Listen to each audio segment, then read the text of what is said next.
Welcome back to another deep dive. Today we're stepping into a really fascinating and honestly pretty challenging area, unexplained phenomena. Yeah, those things that just don't quite fit, right? Lights in the sky, strange encounters, things that make you question, well, everything. Exactly. And we're focusing on one specific case, the story of Chris Bledsoe. He was, our regular guy, a construction contractor in North Carolina. The family man, yeah. And his life took this absolute dramatic turn after some encounters that, well, they really blurred the lines. Physical, spiritual, something else entirely maybe. And for this deep dive, we're drawing on quite a bit. We've got extensive interviews with Chris himself, his book, which was a New York Times bestseller, UFO of God. Right, and also accounts from some pretty serious people, intelligence figures, military scientists who have looked into his case. So it's not just his word. So our mission really is to unpack this incredible journey. He went from this point of just absolute despair, rock bottom, to this life now filled with ongoing interactive encounters, an intelligence he and others see as, well, divine. And we want to explore how his story caught the eye of places like NASA, the CIA, even the Vatican. I mean, that's pretty extraordinary. It really is. And what does it all suggest about reality, maybe consciousness, maybe even where humanity is headed? Okay, let's dig in. So to really get Chris Bledsoe's story now, you kind of have to understand who he was before all this kicked off. Right, he wasn't seeking this stuff out. He was, by all accounts, very grounded. Totally. Born on a farm, became a pilot, then this super successful builder, over 100 homes a year. Wow. Yeah, big business, deeply religious too, Christian, deacon in the church, married, 4 kids, the whole picture. Solid community guy. Rooted in the Baptist church, then later Pentecostal, right? Very traditional background. Exactly. Very conventional life. But then things just fell apart for him. The aftermath of 9/11, the financial crisis. Yeah, it just crushed his business. Yeah. Multi-million-dollar business, gone, lost the house, savings, everything. Ended up in a mobile home. Yeah. He talks about his kids needing free school lunches. I mean, talk about a fall from grace. Complete rock bottom. And on top of all that financial stress, he was sick. Really sick. Oh, yeah. Debilitating Crohn's disease. He'd had it since his 20s, but the stress just ramped it up massively. To the point where he was bedridden. Bedridden, feeling like he was literally dying. He calls it his dark night of the soul, and you can see why. Just unimaginable pressure. It sounds absolutely terrible, and yet it's right there at that lowest point that things start getting, well, strange. Extremely strange. Yeah. But interestingly, looking back, he sees precursors. Like this wasn't entirely out of the blue, even if he didn't connect the dots then. What do you mean, like earlier strange stuff? Yeah, he had this pattern of near-death experiences. Got shot with a shotgun at age 10, thought he died, woke up in the hospital remembering being in space looking at Earth. Whoa. Right, and severe burns twice, once as a toddler, once around 20. He wonders now if those things kind of opened a door, maybe. Made him more receptive somehow. Perhaps. And then even before the main event, there were these specific weird incidents. Okay, like what?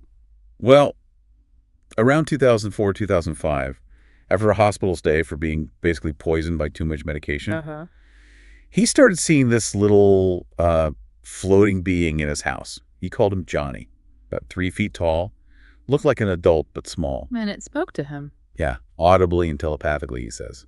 Seemed protective, comforting while he was recovering. His family filmed him talking to thin air, thought he was hallucinating from the meds. Okay, that's already pretty far out there. And then in 2005, something the whole family saw. A huge, silent, lime green, cigar-shaped object just hovering over the spot where they were about to put their new mobile home. The whole family witnessed this. The whole family. It just sat there, then moved off slowly. He didn't immediately think UFO even then, but looking back. Yeah. Strange precedent. Wow. Okay, so that sets the stage for January 8th, 2007, the Cape Fear River. Yep. He's out fishing with his teenage son, Chris Jr., they call him Junior, and 3 guys he worked with. And he's at that absolute low point we talked about. Desperate, sick, can't provide for his family. Just like completely overwhelmed. So he walks off alone and just cries out to God. Yeah. A real prayer of desperation, asking for help, for relief. And the response was immediate. Almost instantaneous. Yeah. He sees these 2 bright amber spheres, luminous orbs in a field nearby. First thinks, maybe it's nothing. But then that a third one appears. And he gets this strong feeling that this third orb is reacting directly to him, to his prayer, his emotion, like it positioned itself protectively. That's incredible. And then there's the missing time aspect. Right. 4 hours. Both Chris and his son, Junior, just lost 4 hours that night, which is, as you know, a recurring element in these kinds of reports. Very unsettling. And Junior's experience during that time, that sounds genuinely terrifying. Oh, absolutely harrowing. He went looking for his dad, and he sees these two red glowing balls of light floating about waist high. Then he sees two small beings, 2.5, 3 feet tall, like little kids, toddlers almost, but glowing, with these big red eyes and a triangle shape on their chests. And what happened? He was completely frozen, paralyzed by fear, couldn't move, couldn't speak, felt they had total power over him. He even saw one of them picking up bottles and cans off the ground. Picking up trash. Yeah, weird detail, right? Then, when the truck with the coworkers came back, these beings apparently ran off on all fours into the woods. So Chris comes back, finds his coworkers freaking out. Totally terrified. And Junior is weeping, telling him he's gone all night, describing these creatures. The whole group just piles into the truck and floors it. Panicked escape. But they were pursued. Pursued by multiple orbs, UFOs, changing shape, changing color, moving at impossible speeds, clearly intelligent control. And then the roadblock. Yeah, the big one. This large glowing object. He describes it variously egg-shaped, football, tic-tac maybe. 45, 50 feet long, just blocking the road. What did it do? It just pivoted, then flew silently right over their truck, maybe 60 feet up, and then just shot off northwards. Vanished. Imagine seeing that. Unbelievable. But then there was that moment at Dead Man's Curve. That sounds deeply personal. It really does. Yeah. It's the spot where his first wife, Dana, died in a car crash years before, 1982. And as they drive past, this large object is hovering right over that exact spot. And he heard something. A telepathic message, clear as day in his head. You need to not worry about her. She's in good hands.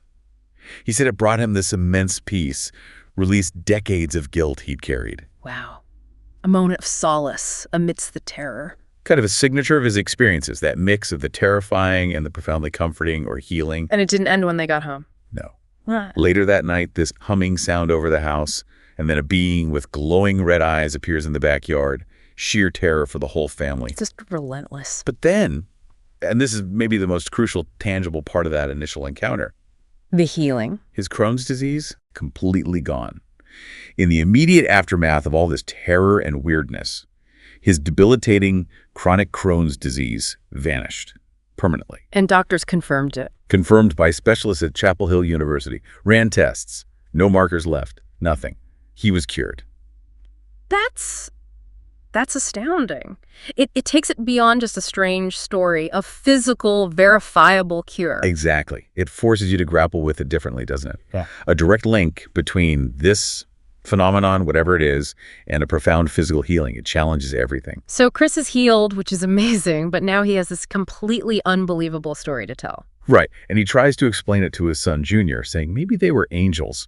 But Junior... So he saw them up close. He was terrified. Exactly. He thought they were demonic. Understandable, really. Yeah. But Chris felt this intense need to share what happened. Like he compares himself to Richard Dreyfuss in Close Encounters, compelled. But the reaction wasn't exactly welcoming. Oh, far from it. Yeah. His wife, his family, initially they thought he'd lost his mind. Which, again, you can kind of understand. But the community reaction was even worse. Much worse. Deeply religious community. They didn't just disbelieve him. They turned on the whole family. Ridicule, accusations of being demon-possessed. They even tried an exorcism on him. An exorcism? Seriously? Seriously. And Child Protective Services got called. Thankfully, the kids stood by him, told CPS he wasn't crazy. But imagine going through that. That period, 2007 to 2012, he calls it his 5 years of darkness. A pure nightmare is how he describes it. Kids getting bullied at school, the family totally isolated, shamed. It shows the huge personal cost that can come with these experiences. But the phenomena didn't stop just because people didn't believe him? Not at all. It continued. Orbs showing up, these shadowy, human-sized figures walking through the house, through walls, lights outside in the trees all the time. Wow. His kids even saw a big triangle craft follow their car home one day in broad daylight, which, in a strange way, Chris found validating. He'd actually prayed for his family to see things so they'd finally believe him. And then he tried to go public with that Discovery Channel show in 2008. Yeah, hoping for some validation, some proof. But he says they basically set him up, gave him this intense lie detector test, like 34 questions over 2 hours. And then spun it to make him look like he was lying about seeing an entity. He felt completely betrayed, and it just wrecked his public credibility even more, added insult to injury. Man, so the social rejection was almost as traumatic as the encounter itself. Absolutely. Dealing with the unknown is one thing. Dealing with disbelief and hostility from your own community, that's a whole other level of pain. What really stands out as his story continues is this interactive element you mentioned. Yes, that's key. He describes the phenomena, the orbs, the lights, whatever they are, as intelligent.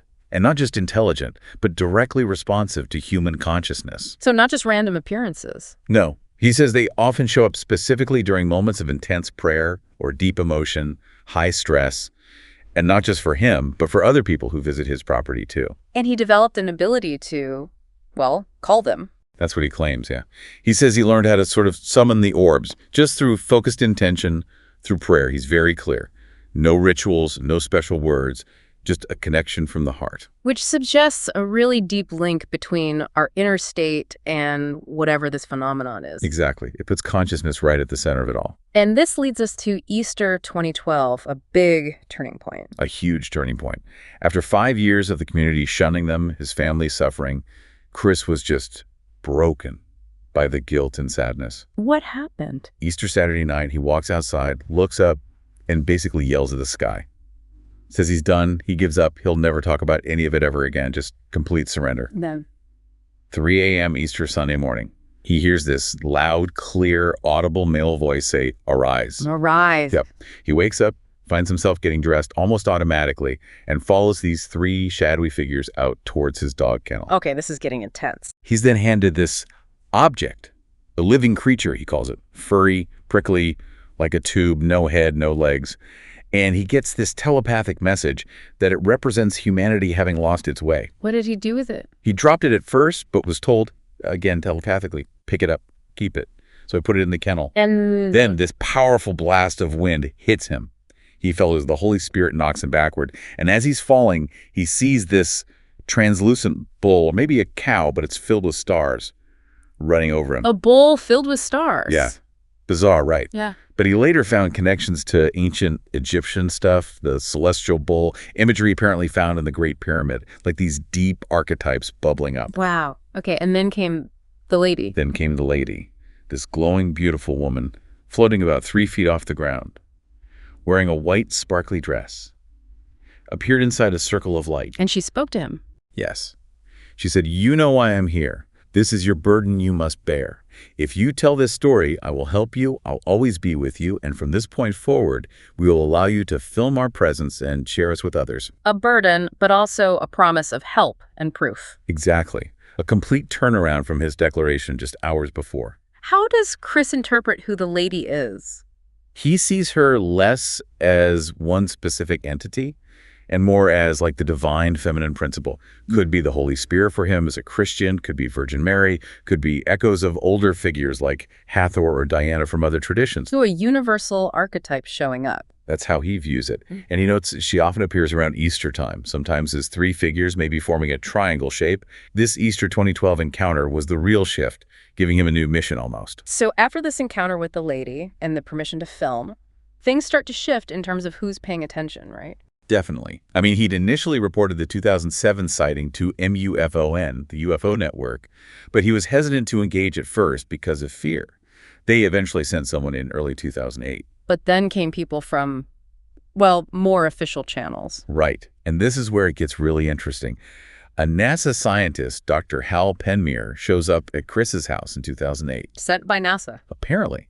And the initial mission was basically to debunk Chris. Ah, okay. So standard procedure, maybe? Except Hal ended up staying involved with the family for 11 years, became like a father figure. He didn't debunk Chris at all. In fact, he found like 8 other people in the community who'd seen the flyover that night. Wow. So he corroborated parts of the story. And more. Hal apparently confirmed to Chris that NASA astronauts have seen phenomena in space. Chris quotes him as saying all of them have seen things. Hal even mentioned a potential disclosure timeline around 2025. That's huge, coming from a NASA scientist. It is. And then you have Jim Semivan, former senior CIA official, director of operations level. Right. He wrote the preface to Chris's book. He did. Became a friend. And Semivan is on record saying Chris's story is taken seriously in high-level intelligence circles. He says it touches very close to home for others in the know who've had similar experiences. So insiders are not dismissing this. Far from it. Add Colonel John B. Alexander to that list. Retired Army, PhD, Also wrote a preface. He actually visited Chris's property. And did you see anything? Apparently, yes. Chris just casually said something like, "Oh, they're here," and according to Alexander, a UFO manifested, then shot off at high speed. Oh. Alexander himself concluded that consciousness seems to be the common thread in all of Chris's phenomena. Consciousness again. Keeps coming back to that. It really does. And then there's maybe the most unusual figure, Tim Taylor. Codenamed the Dragon. Who is this guy? Yeah, the Dragon. He's described as this enigmatic figure from NASA, also supposedly connected to SpaceX. He holds something like 40 biomedical patents. Which he claims came from. Implanted future memories, yeah, it's out there. But this guy apparently has serious access. Vatican archives, for instance. He supposedly briefed President Obama on Chris's experiences, showed him a napkin with a Camp David stamp or something. That sounds almost unbelievable, briefing the president about this. According to Chris, yes. Taylor also allegedly showed Chris videos NASA footage of these plasmoids, these orbs, harassing astronauts in orbit, even taking out a missile during a test launch. Plasmoids taking out missiles. Okay, that's military implications right there. Huge implications. Which leads to the metamaterials. The metal drippings from the orbs. Exactly. Chris says sometimes these orbs would just drip molten metal. He managed to collect some. Gave pieces to his NASA contacts, reportedly also to Tom DeLonge and Lou Elizondo. High-profile names in the UAP world. Very. And Chris says this material was eventually confiscated by the military, classified, and deemed incredibly valuable, potentially worth billions. Classified material worth billions. That suggests it's real and potentially revolutionary technology. You'd think so. Chris even says he was given this special little triangle pin, supposedly signifying membership in a very small group, including astronauts who've had direct experience with the phenomenon. Wow. Okay, so government interest, potential tech. But the healings didn't stop either, did they? Not at all. These extraordinary healings seem to continue, almost as part of the package. Like the burning tree? Yeah, October 2013. Yeah. Chris is just smoking on his patio, and suddenly a tree on his property bursts into flames. Yeah. Like 13, 14 feet high flames. But the tree wasn't consumed, wasn't burning up. Just flames, but no burning. Exactly. Super weird. And apparently, that specific event really got government attention. And then there was his dog, Nellie. Right, May 2013. Yeah. His Labrador gets this sudden deep wound on her neck, just appears, spurting blood. Terrifying. Chris prayed over her. She went limp for a moment, and then the wound just vanished, sealed up perfectly. And apparently a journalist was there and witnessed it, even filmed it. Filmed evidence of a miraculous healing. It seems so. And perhaps the most stunning one involved a child. The boy in D.C. Yeah, July 2014. Chris says he was basically summoned to Washington by his government contacts. There was this young boy, Brandon, with a severe mitochondrial DNA disease. Doctors had given him maybe a year to live. He'd even had a Make-A-Wish visit with President Obama. So a very serious terminal case. Extremely serious. Chris met him, just hugged him, and he says 30 minutes later, this boy, who could barely eat, ate 2 whole plates of food. And the outcome. Brandon is apparently now in his early 20s and doing well. A complete turnaround. That's simply incredible if true. And it kept happening. At Brandon's bar mitzvah, attended by senior CIA people, by the way, an elderly man collapsed. Chris just put his hand on the man's shoulder and boom, he revived instantly. It sounds like he became some kind of conduit for healing energy. That's how he sees it. He gets calls constantly now. Prays for people, even animals. He'll hold a photo, pray to God, and reports these recoveries. A 16-year-old dog with kidney failure making a full recovery, things like that. He attributes it all to God, working through the phenomenon perhaps. And the Vatican got involved too. Beyond Tim Taylor showing them pictures. Yes, apparently a formal investigation. His professor friend and the NASA friend, Hal, were given access to the Vatican archives. And what did they find? Paintings, apparently, showing angels coming out of orbs. Yeah. Echoing Chris's experiences. Wow. Did the Vatican communicate with Chris? He says he received a message directly from the Pope, acknowledging the phenomenon as angelic, but with a warning that the energy could be harmful if you get too close.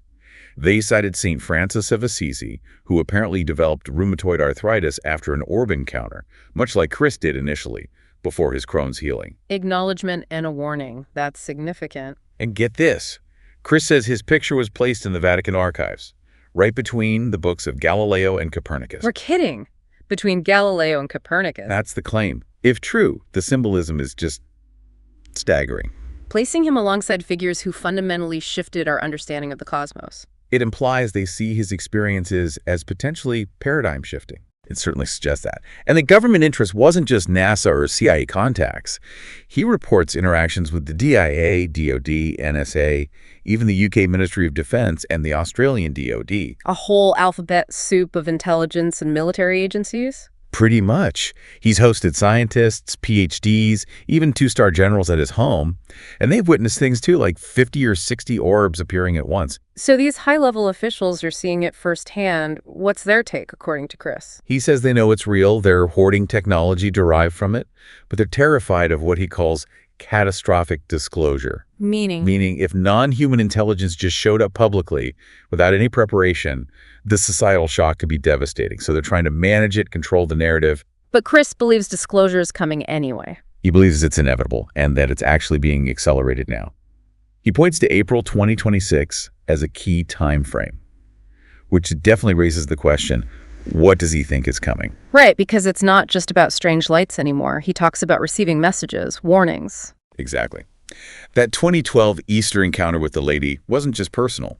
He says she gave him specific warnings about the future, things he claims he wrote down and sent to the Pentagon back in 2012. Like what kind of warnings? He describes visions of conflict, specifically Iran and Israel exchanging missiles, but he also saw orbs appearing during that conflict, almost as if to intervene, to wake people up and stop it.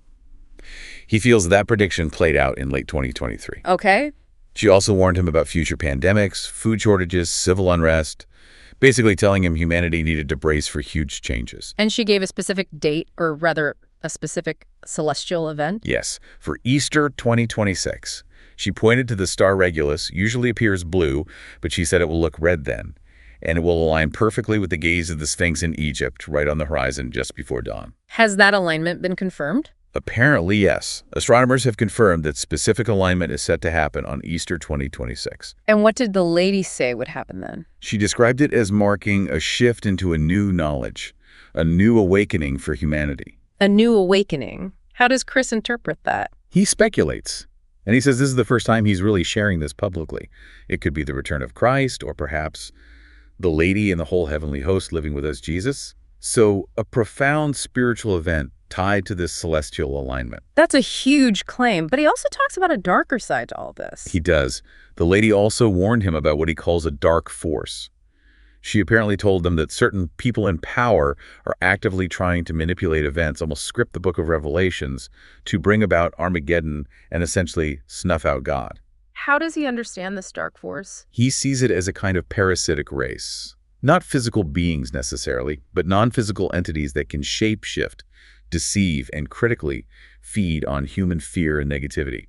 He draws a sharp contrast between these dark entities and the light-based, compassionate, angelic phenomenon he primarily interacts with. And this worldview has led him to reject some mainstream scientific ideas. Yes, significantly. His experiences have led him to reject the theory of evolution completely. He calls it a joke, incompatible with the direct experience of divine intelligence he feels he's had. So it's a fundamentally spiritual, almost cosmic battle between light and dark playing out. That's very much how he frames it. Yeah. And interaction with the positive side, he insists, depends on our own state. How so? He stresses that things like skepticism, fear, negativity, they block interaction. He believes these beings, the positive ones, know our thoughts, our hearts, our intentions. They respect free will. They won't force themselves on us. And he sees a pattern in who has these experiences. Yes, he points to suffering and trauma, things like PTSD, near-death experiences, like his own history as often being precursors. Almost like these extreme experiences make people more permeable, more open to interaction with these other realities. So bottom line, what does Chris Bledsoe believe this is all about? What's the purpose? Fundamentally, he sees the phenomenon he interacts with as divine, as benevolent. He believes it's here to help humanity wake up, to choose love over fear, to polarize towards the love, as he puts it, to realize our true spiritual nature. And it's accessible. He believes so. He claims everyone has guardian angels, essentially. And just acknowledging their presence, opening your heart without fear, can potentially lead to interaction. He sees this whole period now as a critical time, a new era of awakening. And he feels strongly that, ultimately, nothing can stop what's coming. So we've really covered a lot of ground here, taking this deep dive into Chris Bledsoe's life. It's an extraordinary arc. It really is.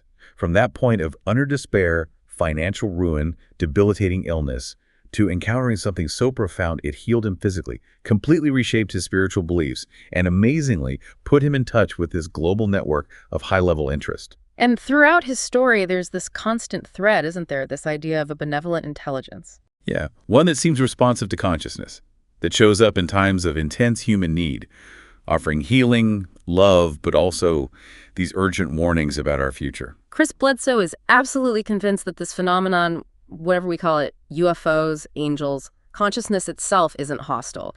He believes it's here to help. And crucially, he believes it's accessible, not through technology or secret files, but through us. Through opening our hearts, letting go of fear and skepticism. Which leaves us with a pretty provocative thought, doesn't it? What if the key to understanding maybe the biggest mystery of our time isn't out there in space or locked in a vault somewhere? What if it's in here? Inside our own consciousness, our own capacity for love, our willingness to engage with the unknown without fear. What might you, listening right now, discover if you truly opened yourself up to that possibility?